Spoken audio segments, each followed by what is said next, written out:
Daily Blast Live. We're talking about what you're talking about. You all ready for this? This is a sham. No. Nope. Y'all, just stop. Get real. Welcome to DBL. Good to see you all. Good to see you all out there. Thank you for joining us. The president is back on U.S. soil after his historic trip in support of Israel. He was able to broker a deal to deliver humanitarian and aid to millions of Palestinians that are trapped right now in Gaza. He also had a warning for Israel. Let's get a listen to what he had to say. Justice must be done. But I caution this: while you feel that rage, don't be consumed by it. After 9/11, we were enraged in the United States. While we sought justice and got justice, we also made mistakes. There was also a very large protest at the U.S. Capitol yesterday. Hundreds of demonstrators gathered in a congressional building. The rally was organized by two progressive Jewish groups pleading for a ceasefire in the war. About 300 were arrested as demonstrations are not permitted there. So what do we think of the president's warning to Israel not to give in to rage? Al, what do you think about this? I think that this is a person that lived through and was a politician during 9/11. We have, we always say that thing like, history will repeat itself if you don't learn from it. I messed that statement up, but it's close. You ain't got it? I got it. Yeah, okay. And we have pretty recent memory. I was living in Miami as a grad student when 9/11 happened. And I remember 9/12. I remember the rhetoric. I remember what people were saying at the grocery store, at the bar, in the streets, and like, we're going to kill them and let's bomb them all. And that kind of rage led us to invading the wrong country. Remember that embarrassing Colin Powell in front of Congress saying, oh, we had bad intel?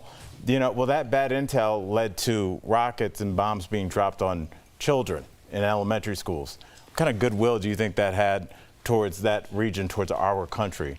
And here we are, we're out of Afghanistan 20 years later. We have Americans that served 4 tours over there. How much of their kids' life did they miss? We don't think about that, though, because everybody's mad at the bar. So do we want to go back and have learned nothing? Or do we want to pause and say, here's what we think we did right, here's what we think we did wrong? The other thing that we need to talk about, and it's if Israel doesn't listen and they go in guns a-blazing, you can do that. But everybody talks about what they're going to do. They never talk about what the other person's going to do back. There was a sign in that clip we showed that said, protecting Gaza protects Jews. Somebody was holding that up, a Jewish person was holding that, because they know whatever is done to them will come back at them. I'm not saying don't do anything. I'm just saying think about it, because we've seen what happens when you don't. 20 years later, we have 1 million plus Iraqis dead, and we have veterans coming back 4 tours later, mental health issues, physical health issues, a lot of times both. We have a depleted military. Is anybody happy? If somebody had gone back on 9/12 with a time machine, will we say, yeah, guys, go ahead, it's going to work out great? So ask yourself that before you look at a situation like this. Yeah. Jeff, what do you have to say in response? To Al's point, I agree with him. And you know what? It's because of my age and because I've grown and because of just specific things in my life. Ask me 20 years ago, I'm the guy that reacts first and asks questions later. It was an emotional That's how I feel. So I get how Israeli people are feeling. I understand, I sympathize, I get that passion. But I think the smart move is we made a lot of mistakes going in to the Middle East with ours. We need to learn from that. President Biden, like you said, you pointed out, he would live through that. He knows the mistakes we made. He's giving his advice. How they react is their own, that's on them, right? But I used to think the loudest guy in the bar was like the toughest guy, and turns out, as I'm older, it's that quiet guy in the corner that you don't want to mess with. I think it's better to get intel, to see what's going on, and I think it reduces casualties. Yeah. I think that's what everybody wants. I take issue, and I know the reason why you keep using the word mistakes is because Biden used the word mistakes. I take issue with the word mistakes because what we're talking about are human lives and casualties. But those are people, and those are people who had people who loved them, and those are people who have had people who were innocent children who remember seeing all of the death and the destruction, what do you think happens to a child as they grow up understanding that this is what happened to them during their childhood? I've saw so many videos, and on both sides, you know, of children saying, I don't want to die, but all they see around them is death. Like, we wonder, like, how people get to a radicalized place, and then we're watching this in real time. And it is a very sensitive thing to talk about, because if you say one thing, then people feel like you're anti this or you're pro that. Right. But when has it ever not been okay to say, I'm not comfortable with innocent people being in the line of fire and being at risk? I don't care what the circumstances are. I can't support that. I don't know. We've gotten to this place where we literally cannot have that conversation at all. And I'm very concerned, to Al's point, what that means for the future of that conversation, because this conversation will never end. We always say we don't negotiate with terrorists, but at the time that we make a split-second decision to fire back, aren't we using terroristic tactics in that moment? Go ahead. Do you want? Go ahead. I just want to address the ceasefire, and I kind of want to take this conversation somewhere else that may be uncomfortable, but I don't understand why. It is by supporting Israel somehow you're divided in half and you want casualties. That doesn't make sense. It doesn't make sense on either side, right? Nobody wants casualties. Everyone wants Palestine to be free, the Palestinians. Everybody wants that. If you have a ceasefire, and I heard this on a show and I'm repeating it, if you have a ceasefire, if Hamas puts their weapons down, the war is over, okay? Right. If Israel puts their weapons down, they're eradicated. Thank you. And so that's where I wanted to take that conversation. And let me just please go ahead, Tori. I want to hear from you anyway. Because you did misspeak right there. Hamas does want people eradicated. They have said out loud, public manifesto, our whole reason to be in existence is to exterminate the Jewish people of the world. Right. So I just want to take that and separate that, because they have said out loud, we want to kill and exterminate the Jewish people. How did I misspeak? What did I say? When you said nobody wants casualties, Hamas does. I wasn't saying you were wrong anyway. I'm talking about Israel and the Palestinians. Right. Hamas wants Israelites to die. Okay. They do. They want casualties. Here's where I have a hard time. Who put these innocent Palestinians in danger in the first place? Who provoked this present-day Israel-Hamas war? Now, I'm Jewish, and I'm going to say the occupation that some people feel of Gaza is a separate conversation that needs to be had about humanitarianism. It absolutely does. It absolutely needs to happen. But that conversation wasn't being had. Right, absolutely. But I have to say, everyone talking about the innocent and this, we saw ISIS as something we needed to take out as monsters. Hamas is the same. So until we concentrate, in my opinion, the conversation on eliminating that threat, and I know there will be casualties, I don't see another way around this problem. Well, that's exactly the same logic we use on 9/11. And hold on one second. We did have to eliminate ISIS, Tori, and what do? We sent all our troops in there. How'd that work out? I'm just saying, when you say, let's sit back and think about it more. They have the right to defend themselves. Absolutely. And when you say sit back and relax, it's a very difficult thing to do when they have been attacked by 5,000 rockets over 22 locations by air, land, and sea, killed 260 at a music festival, and everyone's like, let's relax and think about it. And I agree with you, Tori, and I think that it's very, I do not want to say anything to make you feel like I am not understanding what you are saying. Absolutely. At all. Right. We got to run. I know we have to go, but this isn't a conversation. This is the problem. We seemingly are having the conversation more than anyone who should be having the conversation. Right. So that's what I'm the most uncomfortable with. Got it. All right. Well, we'll be right back.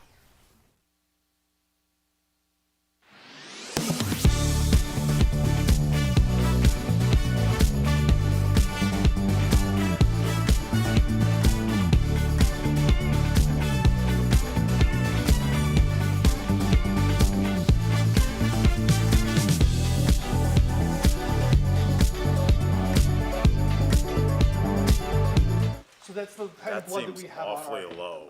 I mean, it is a quarter of a million people. That seems awful. Okay, here, I'll talk for a little bit. So this is tough. It's tough to have this conversation. It's so weird to me how divided everyone is on this subject. And I get why, right? And if you say one thing, the other side jumps on you. I don't know how our American politics, the left and the right, if you support one thing, you're left, you're right. I don't get all that. My biggest thing is everyone, I always say on this show, where you come from dictates how you respond to different things, right? We all have different backgrounds. We all have different places where we grew up, and I think we all have different answers, right? So to say something about the Middle East, not knowing anything about that region, not having traveled really to the Middle East at all, not knowing their culture or having Middle Eastern friends, I don't know what they're going through specifically. Tori, I think, could identify the most of that region being Jewish, so I think she has the most to say. I think what we're just saying is nobody wants casualties on any side. Israel, Palestinians, I think everybody's for peace in that sense. But when you get a side group that somehow you're supporting that's doing terrorist acts, Hezbollah, Hamas, and somehow is justifying that this is the way we're going to retaliate, that's where I have a problem. That's where my problem comes in. It's not with freeing the Palestinians. It's siding with the terrorist group saying, well, we've been through some horrific things. I get the land, I get the religion, I get the decade-long wars, but I don't understand the siding with terrorists. That's where I come in. That's where I come in. That's my opinion. My thing was, it's very analogous to ISIS. We sent an army, but we got bin Laden using people on the ground that lived there that were informants. That's how we rolled up on him. Right. Sending an army.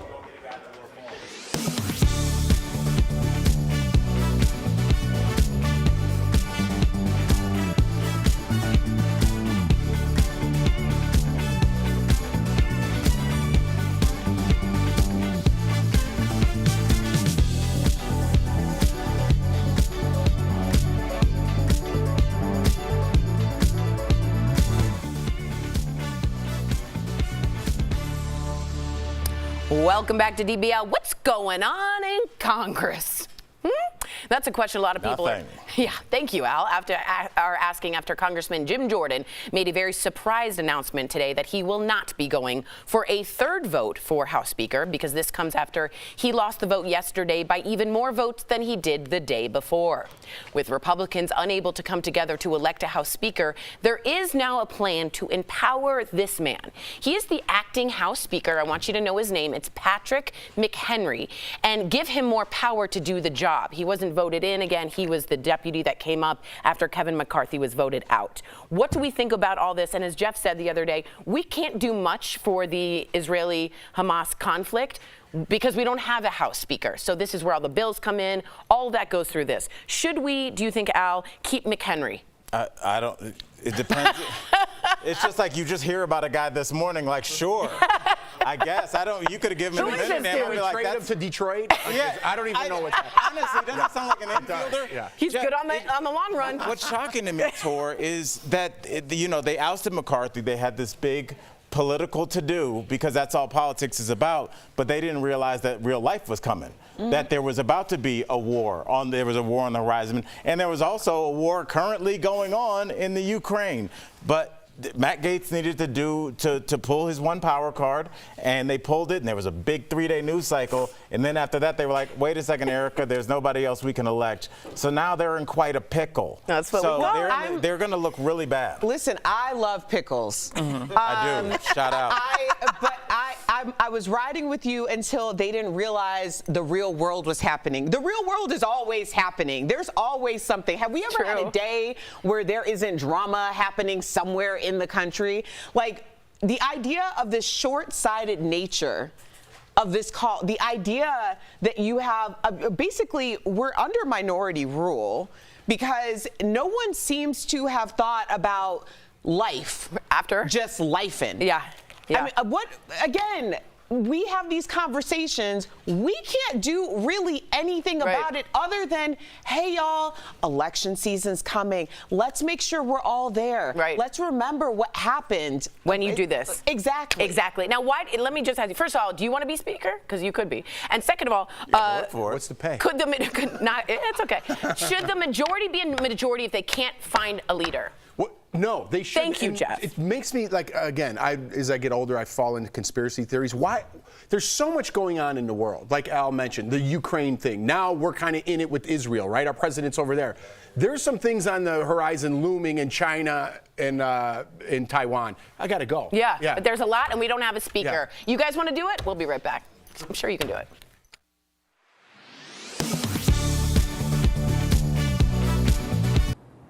President Joe Biden made it clear his ask of Congress will be additional U.S. aid to Israel to surpass anything seen before, part of an expected $100 billion aid package to several U.S. allies. I'm going to ask the United States Congress for unprecedented support package for Israel's defense. Social media is full of posts asserting various dollar amounts. So how much money does the United States typically send to Israel? We turn to several sources here to verify billions. Israel is the largest cumulative recipient of U.S. foreign assistance since World War II, according to this Congressional Research Service report. The United States sends more than $3 billion of support to Israeli defense forces each year, as part of a series of agreements dating back decades. Last year, the American-Israel Public Affairs Committee touted congressional action securing more than $4.8 billion total for Israel, which included, quote, $1 billion in additional funding for Israel's Iron Dome missile defense system. That's part of a total Israeli military budget of more than $23 billion last year, according to Stockholm International Peace Research Institute data. The White House also announced an additional $100 million in humanitarian funding to the other side of the Israel border, in Gaza. Through working with the UN and NGOs, the White House said, quote, this funding will help support over 1 million displaced and conflict-affected people with clean water, food, hygiene support, medical care, and other essential needs. However, this is receiving criticism from several different angles, from those worried that that money could too easily wind up in the hands of Hamas terrorists. Also from others who say with this level of humanitarian need we're seeing in Gaza, that amount of money won't go nearly far enough. With your Verify, I'm Abby Larico.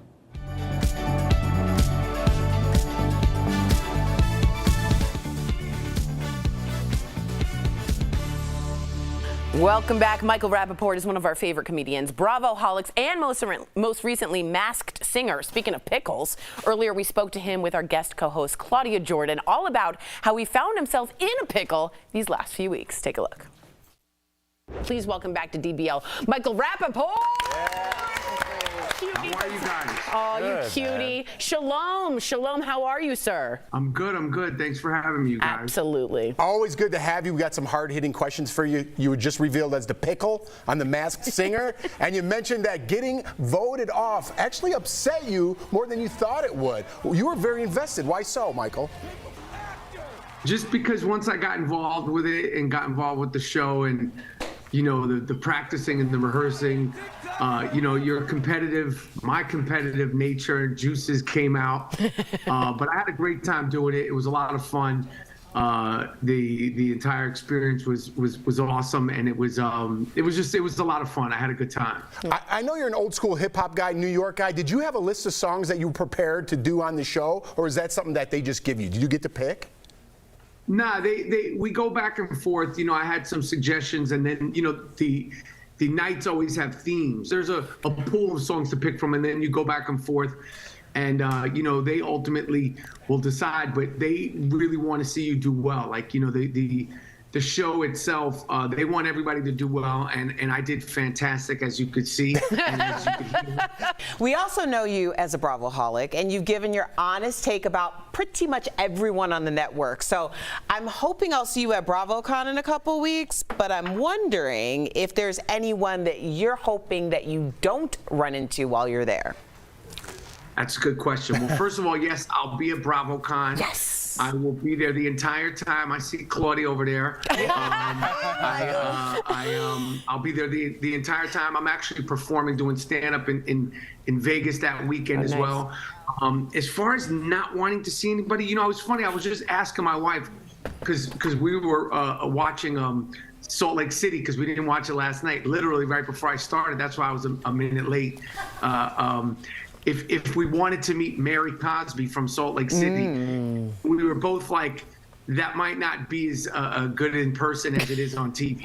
Although we're humongous fans, but you just never know what's going to come out of her mouth, how it's going to come out of her mouth, if it's sarcastic, if it's genuine.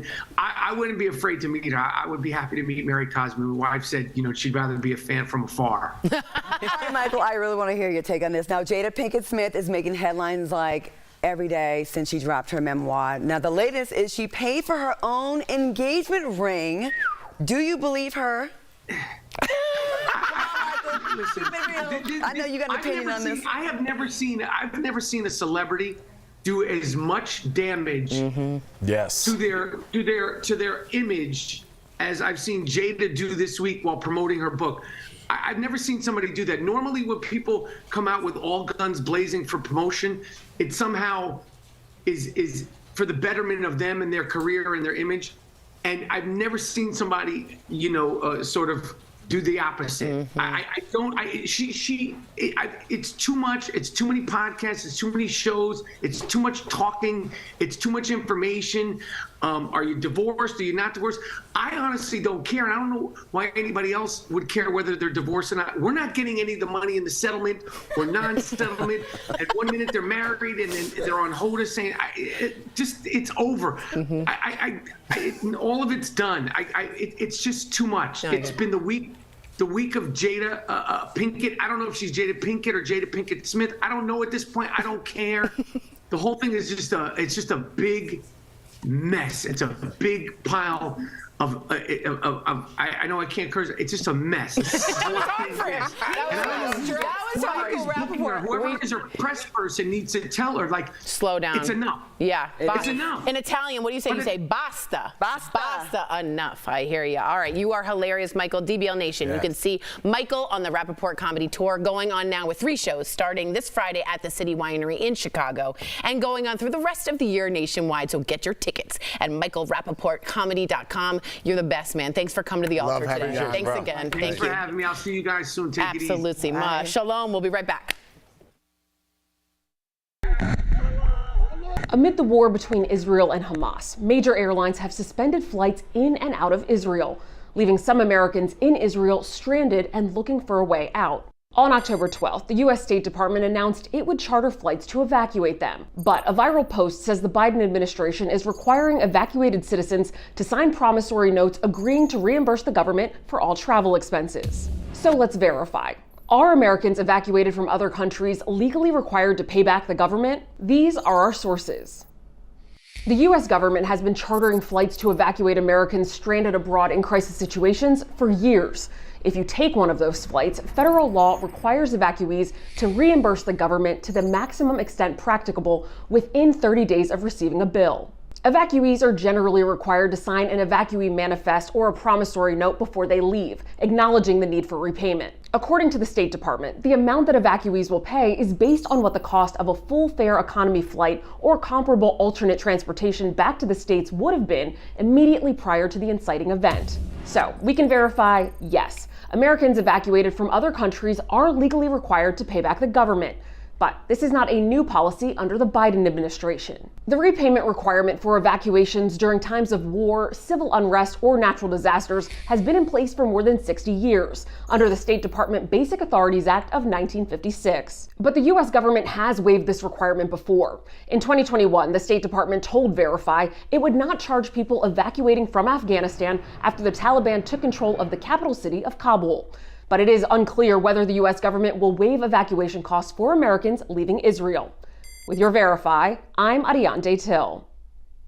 Most savvy consumers know warehouse clubs like Costco and Sam's Club have cheaper fuel. But is there any difference between the two? Let's verify. Is the gas quality the same at Sam's Club and Costco? Our sources, AAA, TopTierGas.com, and the Environmental Protection Agency, which sets gasoline regulations. According to AAA, all gas starts as a base fuel. Retailers take this base fuel and add a different blend of additives. The additives clean and protect the engine of a car. In 1990, the EPA required all gas retailers to use a minimum level of additives to keep an engine clean. But in 2004, some automakers decided these additives just weren't cutting it. and established a gas standard called top-tier gas, which requires more additives, mainly detergents. AAA put top-tier gas to the test using an independent lab, and the results show top-tier gas does make a difference. After about 4,000 miles, testers found that top-tier gas caused 19 times fewer carbon deposits in engines. It's definitely going to be better for your engine than not. That's what the research has found. And when I asked the EPA, they agreed. Spokesperson Shayla Powell told me top-tier standards can provide useful benefits to consumers beyond the regulatory minimums. And that's where Sam's Club and Costco come in. Costco has top-tier gas. Sam's Club does not. We can verify no, the gas quality is not the same at Sam's Club and Costco. Costco is a top-tier gasoline retailer, meaning the fuel includes more detergents and keeps your engine cleaner over time.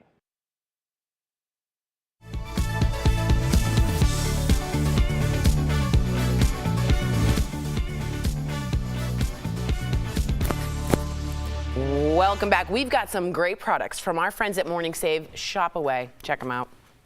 Steph, what do you have for us today? Hey Tori, hey DBL Nation. We are so excited to show you all of the deals today. As ever, they're fabulous. Get ready to shop with us. Yeah.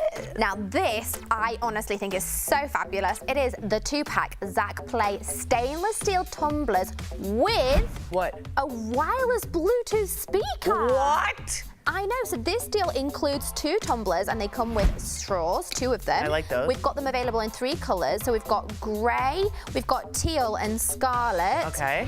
Normally they're $34 each. Ooh. We have a 2-pack for $24. That's saving 65%. Next up, we've got the Bliss Lights, Bliss Glow, 32 feet, 4 inches Bluetooth LED strip lights. I love these. So this doorbuster deal includes 1 strip of lights that will give your space a glow up in minutes. Nice. Normally these are $50. Oh my word. We have got them for just 10. That's saving 80%. Next up, we have got the Bionair True HEPA 360-degree air purifier for medium rooms. Oh wow. So this still includes 1 air purifier with a 3-stage filtration system to reduce 99.97% of allergens. Normally it's $160. Okay. We've got it for $49.99. They're saving 69%. Next up is our last product, is the Crabtree & Elvin 5-piece rose skin care set. So this deal includes a cleansing balm, a face moisturizer, 1 lip scrub, 1 hand cream, and 1 body melt. Nice. Normally it's $129. We have got this 5-piece set for $39.99. That is saving 69%. Ooh, I'm so proud of all the stuff we have. Head on over to morningsave.com to snag these amazing deals at the lowest prices, or just scan that QR code on screen to take you directly to these products on Morning Save's website. Steph, thank you so much. Knock, knock. Who's there? Not the speaker, because he's not voted. We had 10 seconds. Just tuned in. You know what? They love us even more. DBL's new. They wouldn't understand us. No, they wouldn't. We'll see you Doesn't make joke. tomorrow.